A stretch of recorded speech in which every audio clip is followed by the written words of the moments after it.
ಕೇರಳದಲ್ಲಿ ಭಾರೀ ಮಳೆಯ ಎಫೆಕ್ಟ್ ಹಿನ್ನೆಲೆ ಟೊಮ್ಯಾಟೊ ಬೆಲೆಯಲ್ಲಿ ಭಾರೀ ಇಳಿಕೆ ಕಂಡಿದೆ. ಕೆಜಿಗೆ 6 ರಿಂದ 7 ರೂಪಾಯಿಗೆ ಬೆಲೆ ನಿಗದಿ ಪರಿಣಾಮ ಮೈಸೂರಿನ ಎಪಿಎಂಸಿ ಆವರಣದಲ್ಲೇ ರೈತರು ಟೊಮ್ಯಾಟೊ ಸುರಿದಿದ್ದಾರೆ. ಈ ಕುರಿತಾಗಿ ನಮ್ಮ ಮೈಸೂರು ಪ್ರತಿನಿಧಿ ಮಾಡಿರುವ ಪ್ರತ್ಯಕ್ಷ ವರದಿ ಇಲ್ಲಿದೆ. ಟೊಮ್ಯಾಟೊ ಬೆಲೆ ಭಾರಿ ಪ್ರಮಾಣದಲ್ಲಿ ಕುಸಿತ ಕಂಡಿದೆ. ಈ ಒಂದು ಹಿನ್ನೆಲೆಯಲ್ಲಿ ಮೈಸೂರಿನ ಬಂಡಿಪಾಳ್ಯದ ಎಪಿಎಂಸಿ ಆವರಣದಲ್ಲಿ ರೈತರು ಟೊಮ್ಯಾಟೋವನ್ನು ಸುರಿದು ಹೋಗಿದ್ದಾರೆ. ವಿಶೇಷ ಗಮನಿಸ್ತಾ ಇರಬಹುದು. ಈಗಾಗಲೇ ಏನು ಕೇವಲ 5 ರೂಪಾಯಿ, 3 ರೂಪಾಯಿ, 6 ರೂಪಾಯಿ ಈ ರೀತಿಯಾಗಿ ಕೆಜಿಗೆ ಟೊಮ್ಯಾಟೋಗೆ ಬೆಲೆ ಸಿಗ್ತಾ ಇದೆ. ಈ ಒಂದು ಹಿನ್ನೆಲೆಯಲ್ಲಿ ರಾಶಿ ಟೊಮ್ಯಾಟೋವನ್ನು ಈಗಾಗಲೇ ರೈತರು ಆವರಣದಲ್ಲಿ ಸುರಿದು ಹೋಗಿದ್ದಾರೆ. ಈಗಾಗಲೇ ನಗರ ಪಾಲಿಕೆ ಅಧಿಕಾರಿಗಳು ಸಿಬ್ಬಂದಿಗಳು ಕೂಡ ಈ ಒಂದು ಟೊಮ್ಯಾಟೋವನ್ನು ಶಿಫ್ಟ್ ಮಾಡುವಂತಹ ಕೆಲಸಕ್ಕೆ ಮುಂದಾಗ್ತಾ ಇದ್ದಾರೆ. ಪ್ರತಿ ಬಾರಿಯೂ ಕೂಡ ಟೊಮ್ಯಾಟೋ ಬೆಳೆದ್ರೆ ಒಂದು ರೀತಿಯಲ್ಲಿ ಚಿಲ್ಲದ ಬೆಲೆ ಸಿಗ್ತಾ ಇತ್ತು ಅಂತೇಳಿ ರೈತರು ಕೂಡ ಈ ಬಾರಿ ಸಾಕಷ್ಟು ಪ್ರಮಾಣದಲ್ಲಿ ಟೊಮ್ಯಾಟೋ ಬೆಳೆದಿದ್ದಾರೆ. ಹೀಗಾಗಿ ಕಳೆದ 3-4 ದಿನಗಳಲ್ಲೂ ಕೂಡ ಸಾಕಷ್ಟು ಮಳೆ ಆಗ್ತಿರೋ ಕಾರಣಕ್ಕಾಗಿ ಜೊತೆಗೆ ಕೇರಳಕ್ಕೆ ಹೋಗುವಂತಹ ಟೊಮ್ಯಾಟೋದ ಏನು ಭಾರಿ ಪ್ರಮಾಣದಲ್ಲಿ ಕಡಿಮೆ ಆಗಿದೆ.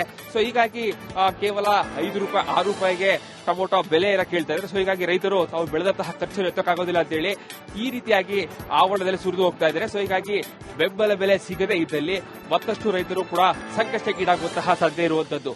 ಕ್ಯಾಮರಾ ಪರ್ಸನ್ ಸಂಜೆ ಜೊತೆಗೆ ವಿನೋದ್ ಪಡೋಲ್, ಕನ್ನಡ, ಮೈಸೂರು. ವಿಜಯನಗರದಲ್ಲಿ ಉತ್ತಮ ಮಳೆಯಾಗುತ್ತಿರುವ ಹಿನ್ನೆಲೆಯಲ್ಲಿ ಕೂಡ್ಲಿಗಿ ತಾಲೂಕಿನ ಗಂಡಬೊಮ್ಮನಹಳ್ಳಿ ಕೆರೆಗೆ ಜೀವ ಕಳೆ ಬಂದಿದೆ. ಮಳೆಯಿಂದಾಗಿ ಕೆರೆ ಕೋಡಿ ಹರಿದಿದ್ದು ಸುತ್ತಲಿನ ಹಳ್ಳಿ ಜನ ಸಂತಸವನ್ನ ವ್ಯಕ್ತಪಡಿಸುತ್ತಾ ಇದ್ದಾರೆ. ಈ ಕುರಿತು ನಮ್ಮ ಪ್ರತಿನಿಧಿ ಪ್ರತ್ಯಕ್ಷ ವರದಿಯನ್ನು ಕೊಟ್ಟಿದ್ದಾರೆ. ಬನ್ನಿ ನೋಡೋಣ. ರಾಜ್ಯದಲ್ಲಿ ಮಳೆಗಾಲ ಆರಂಭವಾಗಿರುವ ಹಿನ್ನೆಲೆ ಏನು ವಿಜಯನಗರ ಜಿಲ್ಲೆಯ ಕೆರೆಕಟ್ಟೆಗಳಿಗೆ ಜೀವ ಕಳೆ ಬಂದಿದೆ. ಕೂಡ್ಲಿಗಿ ತಾಲೂಕಿನ ಅತಿ ದೊಡ್ಡ ಕೆರೆ ಏನು ಗಂಡಬೊಮ್ಮನಹಳ್ಳಿ ಕೆರೆ ಬಳಿ ಇದ್ದೇವೆ. ನಾವು ಗಮನಿಸಬಹುದು, ಗಂಡಬೊಮ್ಮನಹಳ್ಳಿ ಕೆರೆಗೆ ಅಪಾರ ಪ್ರಮಾಣದ ನೀರು ಹರಿದು ಬರ್ತಾ ಇದೆ. ನೀರು ಹರಿದು ಬರ್ತಾ ಇರೋ ಹಿನ್ನೆಲೆಯಲ್ಲಿ ಕೆರೆಗೆ ಒಂದು ಜೀವ ಕಳೆ ಬಂದಿದೆ. ಈಗಾಗಲೇ ಮೊದಲ ಬಾರಿ ಮಳೆಯಾದಂತ ಸಂದರ್ಭದಲ್ಲಿ ಕೋಡಿ ಕೂಡ ಬಿದ್ದಿತ್ತು. ಕೋಡಿ ಬಿದ್ದ ಬಳಿಕ ಈ ಭಾಗದ ರೈತರ ಸುತ್ತಮುತ್ತಲಿನ ಬೋರ್ವೆಲ್ಗಳು ರೀಚಾರ್ಜ್ ಆಗ್ತವೆ ಅಂತಕ್ಕಂತಹ ಸಂತಸ ಇತ್ತು. ಅದರ ಜೊತೆಗೆ ಈ ಒಂದು ನೀರನ್ನ ಅವಲಂಬಿಸಿರ್ತಕ್ಕಂತಹ ರೈತರು ಬೆಳೆಗಳಿಗೆ ಉತ್ತಮ ಬೆಳೆ ಬರ್ತದೆ ಅಂತಕ್ಕಂತಹ ಆಶಾಭಾವನೆಯಲ್ಲಿ ಸದ್ಯ ಇರತಕ್ಕಂಥದ್ದು. ಏನು ರಾಜ್ಯದ ನಾನಾ ಕಡೆ ಉತ್ತಮ ಮಳೆ ಆಗ್ತಿರೋ ಹಿನ್ನೆಲೆಯಲ್ಲಿ ವಿಜಯನಗರ ಜಿಲ್ಲೆಯ ಕೂಡ್ಲಿಗಿಯ ಈ ಒಂದು ಗಂಡಬೊಮ್ಮನಹಳ್ಳಿ ಕೆರೆ ಸಂಪೂರ್ಣವಾಗಿ ಭರ್ತಿ ಆಗ್ತಕ್ಕಂಥ ಹಂತಕ್ಕೆ ಬಂದಿರತಕ್ಕಂಥದ್ದು. ದಿಬ್ಬದಳ್ಳಿ ಸೇರಿದಂತೆ ನರಸಿಂಹಗಿರಿ ಸೇರಿದಂತೆ ಬೇರೆ ಬೇರೆ ಹಳ್ಳಿಯ ಜನ ಕೆರೆಯ ಸೌಂದರ್ಯವನ್ನ ಕಣ್ತುಂಬಿಕೊಳ್ತಾ ಇದ್ದಾರೆ. ಸುರೇಶ್ ಚೌಹಾಣ್, ರಿಪಬ್ಲಿಕ್ ಕನ್ನಡ, ವಿಜಯನಗರ. ಪಶ್ಚಿಮ ಘಟ್ಟಗಳಲ್ಲಿ ಮಳೆಯ ಆರ್ಭಟ ಮುಂದುವರೆದಿದ್ದು ಕೃಷ್ಣಾ ನದಿ ಅಪಾಯ ಮಟ್ಟದಲ್ಲಿ ಹರಿತಾ ಇದೆ. ನದಿ ಪಾತ್ರದ ಜಮೀನುಗಳಿಗೆ ನೀರು ನುಗ್ಗಿದೆ. ಪರಿಣಾಮ ಕಬ್ಬು, ಮೆಕ್ಕೆಜೋಳ ಸೇರಿದಂತೆ ಕೆಲ ಬೆಳೆಗಳು ಜಲಾವೃತವಾಗಿದೆ. ಈ ಬಗ್ಗೆ ನಮ್ಮ ಪ್ರತಿನಿಧಿ ಮಾಡಿರುವ ಪ್ರತ್ಯಕ್ಷ ವರದಿ ಇಲ್ಲಿದೆ ನೋಡಿ. ಮಹಾರಾಷ್ಟ್ರದ ಪಶ್ಚಿಮ ಘಟ್ಟಗಳಲ್ಲಿ ಸುರಿತಕ್ಕಂತಹ ಮಳೆಯಿಂದಾಗಿ ಚಿಕ್ಕೋಡಿಯ ಬಹುತೇಕ ನದಿಗಳು ತುಂಬಿ ಹರಿತಾ ಇರುವಂತದ್ದು. ಸದ್ಯ ನಾನಿವಾಗ ಕೃಷ್ಣಾ ನದಿಯ ದಡದಲ್ಲಿ ನಾನಿರುವಂತದ್ದು. ನೀವು ದೃಶ್ಯಾವಳಿಗಳಲ್ಲೂ ಸಹ ನೋಡ್ತಾ ಇರಬಹುದು. ಕೃಷ್ಣಾ ನದಿ ಯಾವ ಮಟ್ಟಿಗೆ ತುಂಬಿ ಹರಿತಾ ಇದೆ ಅನ್ನೋದನ್ನ ನೀವು ದೃಶ್ಯಾವಳಿಗಳಲ್ಲಿ ಕಾಣಬಹುದು. ಅಂತಂದ್ರೆ ಏನು, ಕಳೆದ 15 ದಿನಗಳಿಂದಲೂ ಸಹ ಮಹಾರಾಷ್ಟ್ರದ ಪಶ್ಚಿಮ ಘಟ್ಟಗಳಲ್ಲಿ ಎಡೆಬಿಡದೆ ಮಳೆ ಸುರಿತಾ ಇರುವಂತದ್ದು.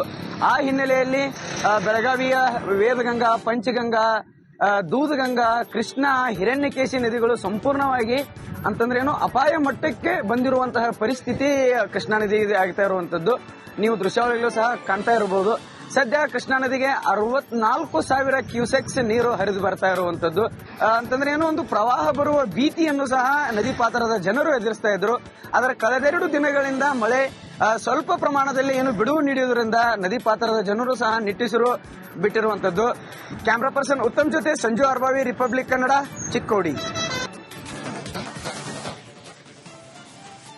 ಗದಗ ಜಿಲ್ಲೆ ನರಗುಂದ ತಾಲೂಕಿನ ಹದಲಿ ಗ್ರಾಮದ ರೈತರು ಬೆಣ್ಣೆ ಹಳ್ಳದ ಅವಾಂತರಕ್ಕೆ ಕಂಗಾಲಾಗಿದ್ದಾರೆ. ಸದ್ಯ ಬೆಣ್ಣೆ ಹಳ್ಳದ ಅಬ್ಬರ ಕಡಿಮೆಯಾದರೂ ಕೂಡ ಬಿತ್ತನೆ ಮಾಡಿದಂತಹ ಬೆಳೆ ನಾಶವಾಗಿದೆ.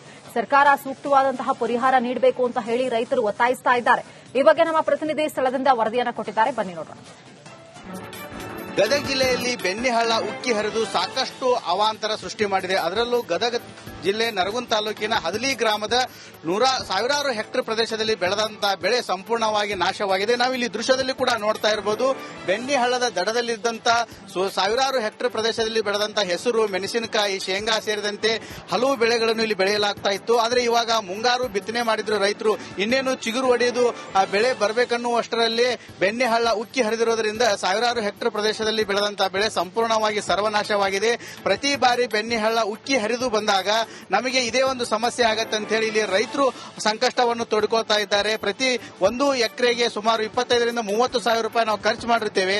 ಆದರೆ ಬೆಣ್ಣೆಹಳ್ಳ ಬಂದು ನಮ್ಮ ಎಲ್ಲವನ್ನು ಕೂಡ ಸರ್ವನಾಶ ಮಾಡಿದೆ. ಈಗ ಬಿತ್ತನೆ ಮಾಡಿದಂತ ಬೆಳೆ ಸಂಪೂರ್ಣವಾಗಿ ಹಾನಿಯಾಗಿದೆ. ಮತ್ತೊಂದು ಸಾರಿ ಬಿತ್ತನೆ ಮಾಡಬೇಕಂದ್ರೆ ಅವರಿಗೆ ಹಣಕಾಸಿನ ವ್ಯವಸ್ಥೆ ಆಗಬೇಕಾಗಿತ್ತೆ. ಹೀಗಾಗಿ ಸರ್ಕಾರ ಎಚ್ಚೆತ್ತುಕೊಂಡು ಅವರಿಗೆ ಸೂಕ್ತವಾದ ಪರಿಹಾರ ಕಲ್ಪಿಸಿಕೊಡಬೇಕಾಗಿದೆ. ಕ್ಯಾಮರಾಮನ್ ಮಂಜುನಾಥ್ ಜೊತೆ ಮಂಜು ಪತ್ತ, ರಿಪಬ್ಲಿಕ್ ಕನ್ನಡ, ಗದಗ್.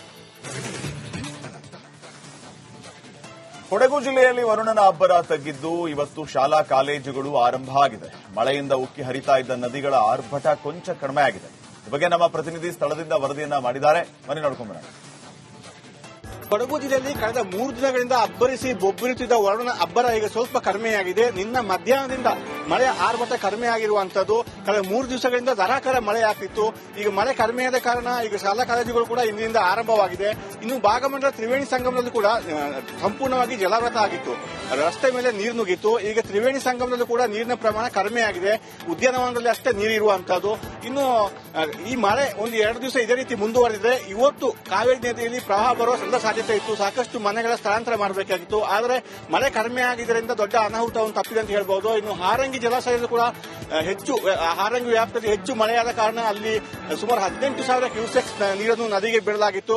ಇದರಿಂದ ಕಾವೇರಿ ನದಿಯಲ್ಲಿ ಮತ್ತಷ್ಟು ನೀರು ಏರಿಕೆಯಾಗಿತ್ತು. ಈಗ ಮಳೆ ಕಡಿಮೆ ಆಗಿದೆ. ಇನ್ನು ಜಿಲ್ಲೆಯಾದ್ಯಂತ ಈ ಮಳೆ ಕಡಿಮೆ ಆಗಿದ್ದರಿಂದ ನದಿಗಳಲ್ಲಿ ಕೂಡ ನೀರಿನ ಪ್ರಮಾಣ ಸ್ವಲ್ಪ ಕಡಿಮೆ ಆಗ್ತಿದೆ.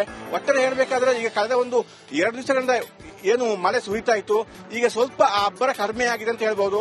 ಆದರೆ ಈಗ ಬಿಡುವು ಕೊಟ್ಟು ನಂತರ ಕೂಡ ಹೆಚ್ಚು ಮಳೆ ಆಗುವ ಎಲ್ಲ ಸಾಧ್ಯತೆ ಕೂಡ ಕಂಡು ಬರ್ತಾ ಇದೆ. ಕ್ಯಾಮರಾ ಪರ್ಸನ್ ದಿವಾಕರ್ ಜೊತೆ ಅನುಕಾರ್ಯಪ್ಪ, ರಿಪಬ್ಲಿಕ್ ಕನ್ನಡ, ಕೊಡಗು. ಹಾಸನ NH75 ರಾಷ್ಟ್ರೀಯ ಹೆದ್ದಾರಿಯ ಸ್ಥಿತಿ ಮಳೆಗೆ ಅಯೋಮಯ ಆಗಿದೆ. ದೋಣಿಗಲ್ ಬಳಿ ರಸ್ತೆ ಬದಿ ತಡೆಗೋಡೆ ಕುಸಿದು ರಸ್ತೆ ಸೀಳು ಬಿಟ್ಟಿದೆ. ಈ ಕುರಿತಾಗಿ ನಮ್ಮ ಪ್ರತಿನಿಧಿ ವರದಿಯನ್ನು ಕೊಟ್ಟಿದ್ದಾರೆ. ಬನ್ನಿ ನೋಡೋಣ. ಹಾಸನ ಜಿಲ್ಲೆಯಲ್ಲಿ ಮಳೆಯ ಅಬ್ಬರ ಕಮ್ಮಿಯಾದ್ರೂ ಮಳೆ ಅವಾಂತರ ಶಿರಾಡಿ ಘಾಟ್ ರಸ್ತೆ ಹಾಗೆ ರಾಷ್ಟ್ರೀಯ ಹೆದ್ದಾರಿ 75ರಲ್ಲಿ ಸೃಷ್ಟಿಸಿರುವ ಅವಾಂತರ ನೋಡಬಹುದಾಗಿದೆ. ಈಗಾಗಲೇ ನಾವು ಹಾಸನದ ಸಕಲೇಶಪುರದ ದೋಣಿಗಾಲ್ ಬಳಿ ಹಾದು ಹೋಗುವಂತಹ ರಾಷ್ಟ್ರೀಯ ಹೆದ್ದಾರಿ 75ರ ಬಳಿ ಇರುವಂತದ್ದು. ಈಗಾಗಲೇ ಏನು ಈ ಒಂದು ರಸ್ತೆಯ ಬದಿ ಇರ್ತಕ್ಕಂತಹ ವಾಲ್ಗಳನ್ನ ಕಟ್ಟಿದ್ರು, ರಸ್ತೆ ಸುರಕ್ಷಿತವಾಗಿ ಇರಲಿ ಅನ್ನುವಂತಹ ಹಿನ್ನೆಲೆಯಲ್ಲಿ ನಿರ್ಮಾಣ ಮಾಡಿದಂತಹ ಸಿಮೆಂಟ್ ವಾಲ್ಗಳೆಲ್ಲ ಕುಸಿದಿರುವಂತದ್ದು. ಹಾಗೆ ರಾಶಿ ಮಣ್ಣು ಕೆಳಗಡೆ ಇರುವಂತಹ ಏಲಕ್ಕಿ ಹಾಗೂ ಕಾಫಿ ತೋಟಕ್ಕೆ ಬಿದ್ದಿರುವುದನ್ನ ಗಮನಿಸಬಹುದಾಗಿದೆ. ಇನ್ನ ತಂತಿ ಜಾಲರಿಗಳಿಂದ ಮಾಡಿದಂತಹ ಗ್ಯಾಬಿಯಲ್ ವಾಲ್ಗಳೇನಿದೆ ಅವು ಕೂಡ ಈ ರಸ್ತೆಯ ಇಲ್ಲಿನ ಮಳೆಗೆ ತಡೆಯಲಿಕ್ಕೆ ಆಗಿಲ್ಲ. ಅಂದ್ರೆ ಇದೇ ರೀತಿ ಇನ್ನ ಮುಂದಿನ ಮಳೆ ಹೆಚ್ಚಾದ್ರೆ ಈ ಭಾಗ ಏನು ಕುಸಿಯುವ ಹಂತದಲ್ಲಿ ಭೂಮಿ ಸೀಳು ಬಿಟ್ಟಿರುವಂತಹ ಪರಿಸ್ಥಿತಿಯಲ್ಲಿದೆ. ಈ ಭಾಗವು ಕೂಡ ಕುಸಿದು ಹೋಗಿ ಮತ್ತೆ ಒಂದು ಭಾಗದಲ್ಲಿ ಮಾತ್ರ ವಾಹನ ಅಂದ್ರೆ ಒನ್ ವೇ ಸಂಚಾರಕ್ಕೆ ಮಾತ್ರ ಇಲ್ಲಿ ಅವಕಾಶವನ್ನ ಕಲ್ಪಿಸುವಂತಹ ಪರಿಸ್ಥಿತಿ ಬಂದೊದಗಿದೆ. ಪುಷ್ಪವಂತ್, ರಿಪಬ್ಲಿಕ್ ಕನ್ನಡ, ಹಾಸನ.